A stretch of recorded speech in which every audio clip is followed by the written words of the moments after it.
안녕하세요, 김은성입니다. 오늘은 대화에 대한 이야기를 좀 해보고자 합니다. 대화 관련 책도 제가 저수를 했고요. 최근에 보면은 대화의 기술 책들이 시중에 많이 나와 있는 것 같습니다. 대화라고 했을 때 학문적인 규정을 찾고자 한다면 굉장히 어려운 점들이 좀 있습니다. 그러니까 어떻게 하라라고 이야기를 했을 경우에 책을 보면 이해가 됩니다만 실제의 대화의 상황에서 그것을 적용하기가 녹록치가 않습니다. 개별 사례들이 충분히 많이 있지만 그걸 본다고 해서 내 사례와 정확하게 맞지도 않고 그 책을 보는 시점은 이해가 되지만 나중에는 실전에서 적용하기가 어려운 부분들이 있죠. 왜 그럴까요? 여러분이 느끼시는 것처럼 대화라는 것은 상황 의존중입니다. 그러니까 내가 머릿속에 이렇게 대화를 하겠다라고 생각을 한다고 그 대화가 그렇게 이루어지지 않죠.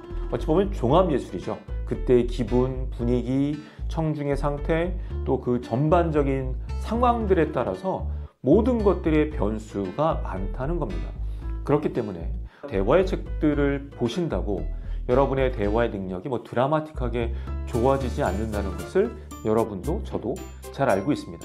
그럼에도 불구하고 황금률은 아니지만 그래도 이 정도 기준을 갖고 있으면 적용하실 때 도움이 될 것 같습니다.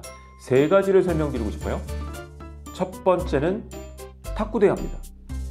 조금 어려운 표현으로 협력성의 원리라는 표현들, 언어 철학자들이 얘기한 이론인데요.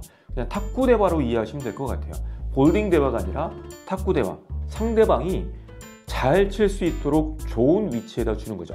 물론 탁구가 그 사람을 이기는 탁구가 아니라 그 사람과 소통을 잘하기 위한 탁구라는 전제입니다. 그러니까 상대가 잘 칠 수 있도록 정확한 위치에 전달해 주는 것이죠. 적당한 양을 진실되고 명확하게 전달해야 된다는 것이죠. 깔끔하게 내가 한 이야기를 제대로 잘 이해할 수 있도록 여건을 만들어 주시는 게 탁구 대화다. 절대로 볼링 대화, 일방적인 대화는 아닐 겁니다. 두 번째, 사교 댄스를 기억하십시오. 적절한 거리의 원리인데요. 누군가와 대화할 때도 적절한 거리가 필요합니다. 누군가와 친해졌다고 훅 들어가는 경우 있잖아요. 만난 지 얼마 안 되네. 넌 남친 있어? 여친 있어? 갑자기 상대방이 그런 얘기를 하지 않은 상태에서 훅 물어보는 경우에 상대가 부담을 느낄 수 있다는 거죠. 그러니까 사교 댄스를 출 때 서로 간에 거리를 유지하고 템포를 유지를 하죠. 내가 살짝 들어갔을 때 상대도 좀 들어온다면 내가 조금 더 이야기를 깊게 나눌 수 있습니다. 근데 그렇지 않고 그냥 내가 일방적으로 친해졌다는 착각하에 들어가면 상대는 부담을 느낄 수 있다는 것이죠. 세 번째, 체면을 살려주십시오. 이거는 공손성의 원리라고 볼 수 있겠는데요. 누군가와 대화할 때 상대가 체면 위협의 부담을 느낄 수 있습니다. 친구끼리도 마찬가지죠. 권력 관계가 있다면 더더욱 그럴 겁니다. 지시를 받거나 지적을 당하거나 여러 가지 요인들이 있어요. 그래서 대화하실 때 항상 상대의 체면을 살려주자. 내 상사에게도 마찬가지입니다.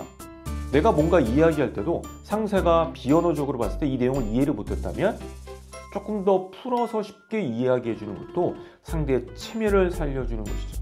그러니까 정리해보자면 대화할 때 여러 가지 파편화된 케이스들이 많이 있습니다만 첫 번째는 내가 탁구를 치겠다. 상대방이 잘 칠 수 있도록 탁구적인 대화, 그러니까 적당하게 진실되고 명확하게 전달하겠다는 생각. 두 번째는 사교 댄스, 그러니까 상대방의 스텝에 맞춰서 내가 적절하게 유지를 하겠다. 세 번째는 체면입니다. 그래서 항상 나를 낮추고 상대를 높이기 위한 것. 탁구, 사교 댄스, 체면 정도를 머릿속에 항상 기억하시면 돌발적인 상황이나 어떤 상황 의존적인 대화에서 어느 정도의 지침이 되지 않을까 생각이 듭니다. 오늘은 여기까지 하겠습니다. 고맙습니다.